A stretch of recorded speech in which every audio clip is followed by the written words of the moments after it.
Hello दोस्तों, welcome to मंत्रा। मैं हूं अनुपम। अब दोस्तों यहाँ पे हम डिस्कस करने वाले हैं engineering mechanics and strength of material का प्रीवियस ईयर क्वेश्चन पेपर, जो आपके mechanical engineering fourth semester student के लिए वेरी वेरी इंपॉर्टेंट होने वाला है। तो देखते हैं इंपॉर्टेंट क्वेश्चन। ये क्वेश्चन अगर मैं बात करूं दोस्तों, तो आपके 2023 में क्वेश्चन पूछा गया था। ठीक है, तो बात करते हैं हम किस तरीके से इसे सॉल्व करेंगे।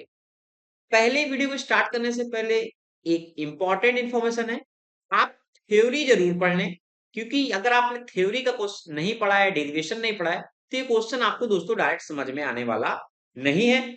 तो उसके लिए आप दोस्तों यूनिक सीरीज डाउनलोड कर ले प्ले स्टोर से। लिंक आपको डिस्क्रिप्शन बॉक्स में मिल जाएगी, वहां आप एक साथ सारे सब्जेक्ट को पढ़ सकते हैं। वो चाहे इंजीनियरिंग मैकेनिक्स है, या सॉम है, या अप्लाइड थर्मोडायनेमिक है, या मैन्युफैक्चरिंग है। ओके, बात करते हैं इंपॉर्टेंट क्वेश्चन की।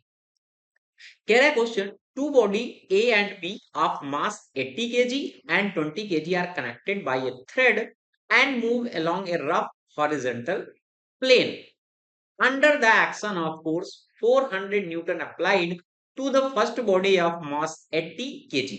क्या कह रहा है? एक बॉडी ए है, एक बॉडी बी है, दो बॉडी है जिसपे दोनों का मास गिवन है। मैंने मान लिया ए का मास, एक का m1 मैंने मान लिया, m1 को मैंने मान लिया 80 kg है। ठीक है, और यहाँ पे मैंने m2 को मान लिया कितना है, 20 kg है। दो मास हमारे गिवन। फिर क्या कह रहा है कि जो उनपे फोर्स लग रहा है, फोर्स कनेक्ट हो रहा है, ये वाला जो फोर्स कनेक्ट हो रहा है, जो बॉडी कनेक्ट है एक दूसरे से, वह फोर्स कितना है? कह रहा है कि 400 Newton. Okay, first body of mass 80 KG पे फोर्स लग रहा है, ये हमारा क्वेश्चन कह रहा है। देखो साफ साफ, ठीक है। कह रहा है कि the coefficient of the friction between the sliding surface of the body and the plane is 0.3। जो ये जो बॉडी जिसपे स्लिप कर रही है ना, एक तरीके से, यानी sliding surface, coefficient of the friction mu कितना गिवन है? 0.3 है। तो कह रहा है कि determine the acceleration of the two body. Acceleration पहली बात तो कितना होगा, फिर पूछ रहा है टेंशन कितना होगा, और यूज करना है डी एलम्बर्ट प्रिंसिपल। तो अगर आपने डी एलम्बर्ट प्रिंसिपल का कॉन्सेप्ट नहीं पढ़ा है तो जरूर पढ़ लें, तो ये क्वेश्चन को सॉल्व करें। ठीक है, तो अब देखो यहाँ पे m1 है, एक हमारा क्या है, m2 है। ठीक है, 80 केजी है, एक हमारा क्या है, 20 केजी है। अगर m1 है तो यहाँ पे हम w1 को फाइंड कर सकते हैं, क्या होता है, mg होता है, क्योंकि mg m हमारा क्या होता है, 80 गिवन है, और g की वैल्यू क्या होती है, 9.81 होती है। तो यहां से आ जाएगा 784.8 न्यूटन। अब अगर m2 के लिए बात करें तो w इक्वल टू क्या हो जाएगा, mg, और m कितना है 20, और g कितना है 9.81। इसको मल्टीप्लाई किया 196.2 न्यूटन आ जाएगा। यानी m1 m2 w1 and w2 हमें मिल गया। फाइंड क्या क्या, एक्सीलरेशन मैंने मान लिया एक्सीलरेशन ए है, और टेंशन क्या है, टी है। तो अब करते हैं एक एक स्टेप को स्टार्ट। पहली बॉडी के लिए हम एफबीडी अगर हम बनाते हैं, ध्यान से देखते हैं, एफबीडी आगे बनाते हैं। ए बॉडी के लिए ध्यान से देख लेना है आप। देखो, ए बॉडी के लिए अगर हम एफबीडी बनाते हैं, अभी हम ए बॉडी के लिए बात कर रहे हैं, तो यहाँ पे देखो इस तरीके से हमारी बॉडी है, ए बॉडी है, कितनी है, ए बॉडी है। इसका मास कितना है, मास कितना है, 80 है। और ये अगर 80 है तो जो mg है वो कनेक्ट कितना होगा, 784.8 न्यूटन अभी हमने निकाला W1 के लिए। ठीक है, अब इस साइड ये कह रहा है स्ट्रिंग लगी है, जो फोर्स अप्लाइड हो रहा है कितना, 400 न्यूटन। इतना कॉन्सेप्ट क्लियर हुआ। जब इस साइड लग रहा है और टेंशन हमारा किस तरफ लग रहा है, इस तरीके से लग रहा है। जब फोर्स इस तरीके से लग रहा है तो जो कोफिशिएंट ऑफ फ्रिक्शन होगा अपोजिट लगेगा, this is the mu R. ये कॉन्सेप्ट क्लियर होना चाहिए। और जो इसका नॉर्मल होगा वह अपोजिट काम करेगा, अपोजिट काम करेगा। ठीक है, तो ये हो गया इसका एक तरीके से नॉर्मल। ठीक है, ओके। अब यहाँ पे अगर हम देखें तो एक हमारा रेजिस्टिंग फोर्स काम करेगा इसको पूरी बैलेंस करने के लिए। जो मेन कॉन्सेप्ट डीलम्बर्ट प्रिंसिपल से निकल के आता है, this is the m a. क्या काम करेगा, एम ए काम करेगा। ठीक है, क्या करेगा, एम ए काम करेगा। ठीक है, देखो डीलमर्ट प्रिंसिपल क्योंकि कहता क्या है, एफ माइनस एम ए, जो रेजिस्टिंग फोर्स उस पर काम कर रहा है, और एफ इक्वल टू क्या निकल के आता है, एम ए निकल गया। ये कॉन्सेप्ट होता है। तो अगर इसको बैलेंस करें हम क्या लिख सकते हैं, लिख सकते हैं 400 माइनस कितना हो रहा है T, this is the T, minus mu और R equal M A, M A 80 और ए। इतना समझ में आ गया।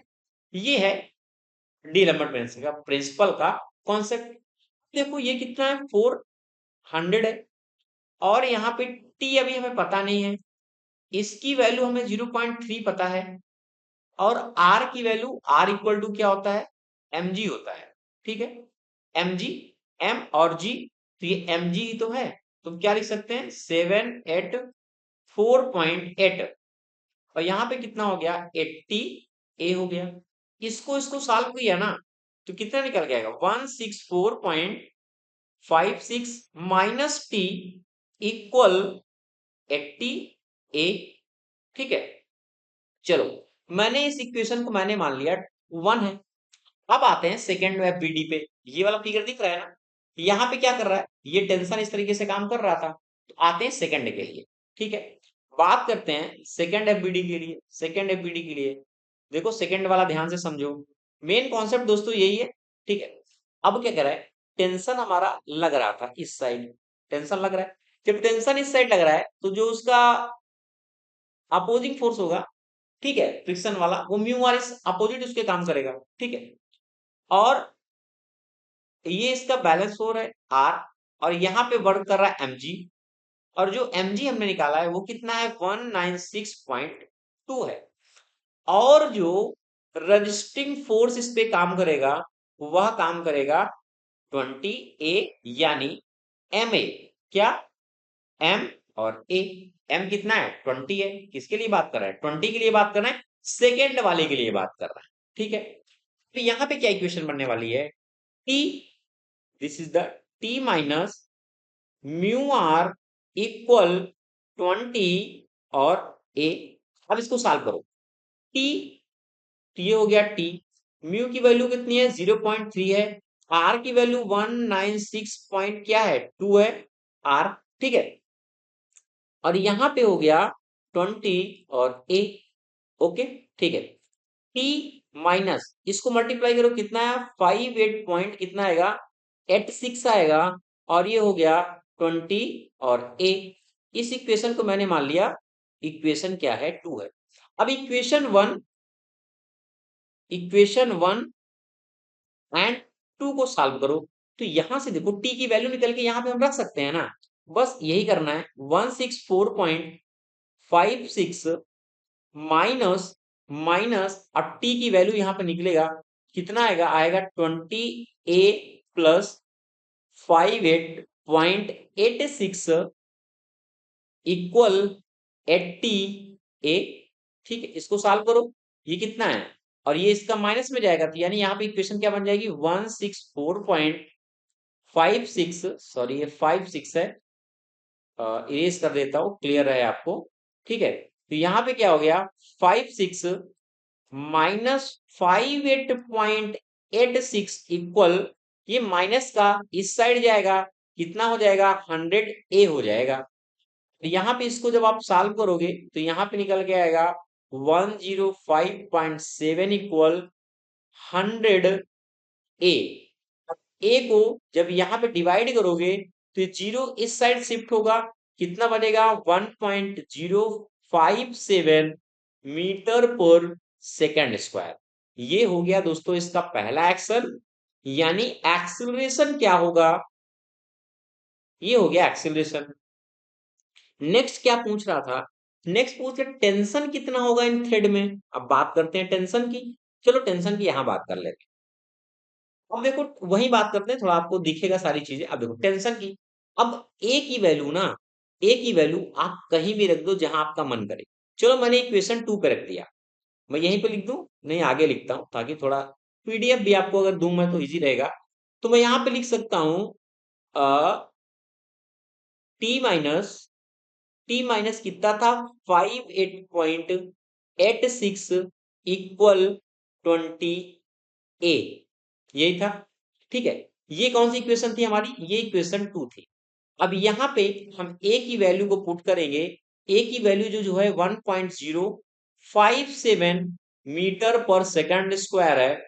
अगर हम टी माइनस क्या लिख सकते हैं 58.86 equal 20 into 1.057, T equal to क्या निकल के आएगा, ये हो जाएगा 21.14 और ये हो जाएगा 58.86, माइनस है प्लस में जाएगा।